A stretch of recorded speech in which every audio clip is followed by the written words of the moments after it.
Welcome to the Visual Distortion movie review show on the Jeccles 69 channel, reviewing the 2015 movie Avengers: Age of Ultron.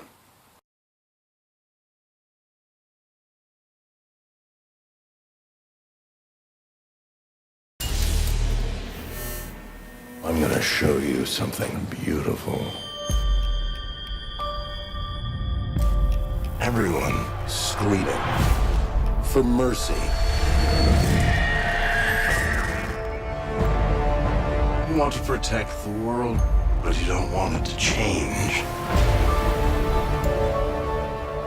You're all puppets, tangled in strings.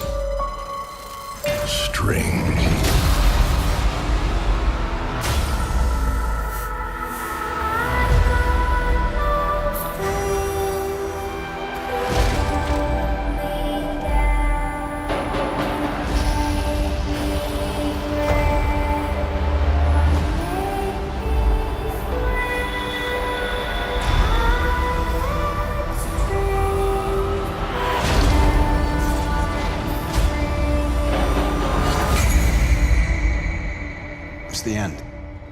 The end of the path I started us on. Nothing lasts forever.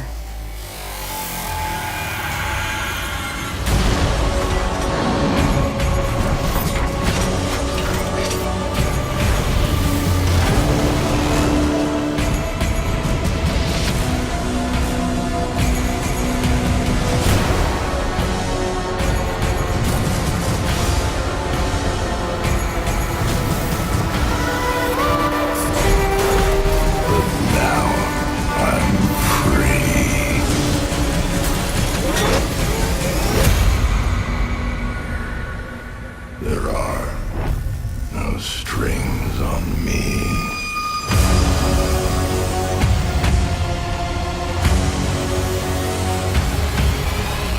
Starring Robert Downey Jr. as Tony Stark Iron Man, Chris Hemsworth as Thor, Mark Ruffalo as Bruce Banner the Hulk, Chris Evans as Steve Rogers Captain America, Scarlett Johansson as Natasha Romanoff Black Widow, Jeremy Renner as Clint Barton Hawkeye, James Spader as Ultron, Samuel L. Jackson as Nick Fury, Don Cheadle as James Rhodes War Machine, Aaron Taylor Johnson as Petro Maximoff Quicksilver, Elizabeth Olsen as Wanda Maximoff Scarlet Witch, Paul Bettany as Jarvis, Kobe Smulders as Maria Hill, Anthony Mackie as Sam Wilson the Falcon. So every speculation that you have heard about the trailers and what people think is going to happen with the Avengers Age of Ultron, throw that out the window, because it is all wrong, because everybody assumed that what you saw on the trailer was some of the best bits throughout the movie, when all the trailer really shows you is the first 15 minutes and then bits of the first half of the movie, which might confuse a lot of people out there, but it is just as good, if not better, than the first Avengers film. And of course, all this is primarily due to the fact that Joss Whedon is at the helm of both the Avengers movies. And we all know, if you are a huge sci-fi geek or film nerd or anything else really, what Joss Whedon's like with his one-liners, little quibs, and not just using the vision that you have or the simple dialogue behind it and going too deep into this technical jargon or the past or any of this. He manages to keep everything down to a really quick, simple one-liners or quick fills in and everything else like that we're used to seeing from his writing style from Serenity, Buffy and Angel. And also you can't forget that he is of course also in the comic book industry. There's also the comic book he's written. He obviously finished off Firefly in comic book form. He also finished off Buffy and Angel in comic book form, and he also had the Future Vampire Slayer comic book as well, which is one of the best comic books he's written. So he definitely knows what people want in a comic book. He knows what kind of camera angles to use. Him and Paul White, who is directing Ant-Man, are very much into comic book style way of directing, and that is why Joss Whedon works so well on the Avengers in the Marvel comic book universe. There is some bits which do let you down, such as not seeing enough Hulk kick ass. Again, we were let down with the first Avengers movie, not seeing enough of the Hulk really go to town on people. Yes, he did have his magical moments and memorable moments in the first one, like he does in the second one. However, when it comes to the big end fight with loads of people, and you really need the Hulk, and the Hulk comes out and everyone's like, yeah, the Hulk always fucks off. He always leaves. He always jumps to another point, and then you're just left with Captain America. And nobody wants to see Captain America fight. We'd rather watch Tony Stark watch paint dry than watch Captain America fight, because everyone knows that nobody really likes Captain America, and they do make fun of this. They do prod at him for this in the movie. However, saying that you don't really see a lot of the Hulk or Iron Man or Captain America or Thor in this one isn't a bad thing, because obviously they've already had their movies and we know and have seen quite a lot of them already. In the Avengers Age of Ultron, what we see more of is Hawkeye and Black Widow. We see more about Natasha Romanoff and more about Clint Barton, who Jeremy Renner and Scarlett Johansson play. We get to know about their backstories, about who these characters are within Age of Ultron. They also add in loads more of the Avengers, because obviously Robert Downey Jr.'s contract is coming to an end. He's done his 3 Iron Man movies, he's done his 2 Avengers movies, and he probably will make cameos within the next few movies coming up, and most likely the 3rd Avengers movie when it comes out in about 2020 or around there. But this movie is just so spot on with everybody's quibs, one-lines and back and forth. It just oozes Joss Whedon and his brilliance, and the graphics and the action and the detail and everything else that they whack into every single camera shot is truly mind-blowing. But the only trouble is that they're just so quick, sharp shots that you don't get a chance to really appreciate and take in the beauty of what you're watching on the screen, the detail of the Hulk, the fact that the Hulk really does look like he is there, especially on a huge screen such as at the cinema. This is definitely a movie that you can have loads of fun with. It's an entertaining movie. You could definitely put it on your super ultra HT 50-inch TV and be gobsmacked by the sheer beauty of this movie, and the action in it, the fun in it, the drama in it, everything is just so much better than the first movie, Avengers Assembled, and the nods that they give here and there to everything else. And there's loads of little tiny Easter eggs in there as well, such as with the fight scenes. The Hulk, Captain America, Iron Man and all these do combos which require both the characters to be there to pull off, such as in the games that the Marvel release sporadically.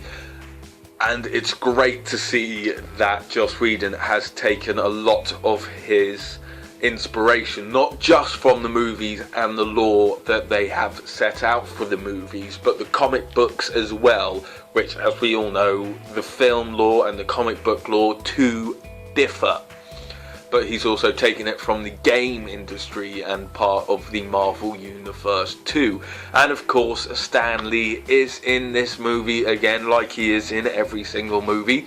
Obviously, we'll all be looking forward to Ant-Man that's coming out, which explains a little bit more of the backstory behind Ultron. It's kind of like a prequel, but at the same time isn't, with Ant-Man. So a little bit of blank spaces will be filled in, but yet again, this is a movie that you do need to watch Iron Man 3, Thor 2, Captain America, The Winter Soldier, and Guardians of the Galaxy before you go see Avengers Age of Ultron, just so you understand and remember what the crystals are and the little bits at the end of the titles that have led up to the Age of Ultron movie. It is a pure genius movie, and the second phase of the Marvel films has been a hell of a lot better than the first stage of the Marvel films. Soon we will be into the third stage of the Marvel films, and you know it's going to be even crazier, and you know that the next Avengers film is going to be absolutely jaw-smacking amazing. There's so much I could really go into with this movie, but you just can't, because I'm not going to do any spoilers. It's better than the first one, it's more entertaining than the first one, the action's brilliant, you don't see enough of the major characters, but you do see more of the secondary characters. They introduce more people, they take it further abroad as well on this one. It's not just contained within America. They actually start to involve a lot of the different countries, including Russia, which was quite a surprise for me, because usually when America has some beef with another country and they take it into the movies, that country is primarily the bad guy. And obviously England and America have a little bit of beef with Russia at the moment, with them constantly coming into our waters. That I thought we were going to go down that route, but we didn't. They didn't criminalize Russians in this movie. They made them look good. And the two Russians that they have in it, Quicksilver and the Scarlet Witch, are fantastically done. And what the biggest surprise of it all was, is the fact that Elizabeth Olsen, one of the Olsen sisters, obviously her sisters being Mary Kate and Ashley Olsen, she plays the Scarlet Witch, and she is a fantastic actress.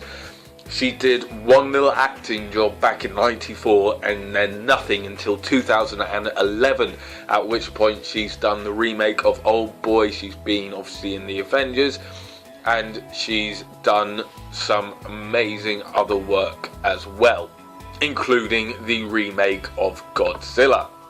So seeing her in this movie was probably the most shocking part of all, finding out that one of the Olsen sisters can actually act and is a fucking good actress at that. Like I say, everything you see in the trailer is in the first half of the movie. The rest half of the movie is kind of a leap forwards into the third phase of the Marvel movies. And you really are... I'm so looking forward to it, and the fact that there's just so many different sci-fi cult movies out there that they're all kind of starting to blend into each other. You can start to put them together with actors, and we all know the Stargate universe with the series and Dr. Daniel Jackson, and obviously James Spader played the original Dr. Daniel Jackson in the original Stargate film done in '94, and now he's in the Marvel universe as well as one of the toughest bad guys that the Marvel Avengers have come up against in any, whether it be the cartoon series, the cartoon films, the comic books, and so far the movies. Ultron is a force to be reckoned with, and James Spader does it perfectly. But what I would love to know, and don't know yet, is whether or not James Spader was actually there acting, doing all the movements and everything, or whether or not he was just supplying the voice. This is something I do not know and would love to know the answer to. However, if you have not seen the Avengers Age of Ultron yet, then definitely go see it. You will not be disappointed with this movie at all. It is fantastic. fantastic, hands down, full stop, one of the best Marvel films so far, and one of the best movies of 2015.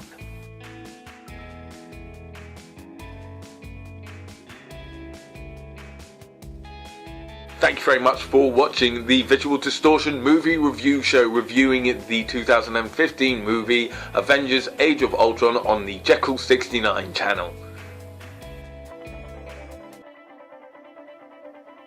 This is the Jeccles 69 channel, where interesting shit happens every day. So remember to subscribe and comment to our channel for interesting shit to do with the world of technology. Hits on Twitter, film reviews, my life with Android, and Kickstarter. Thanks for watching, and remember to subscribe and comment, and until next time, keep your shit interesting.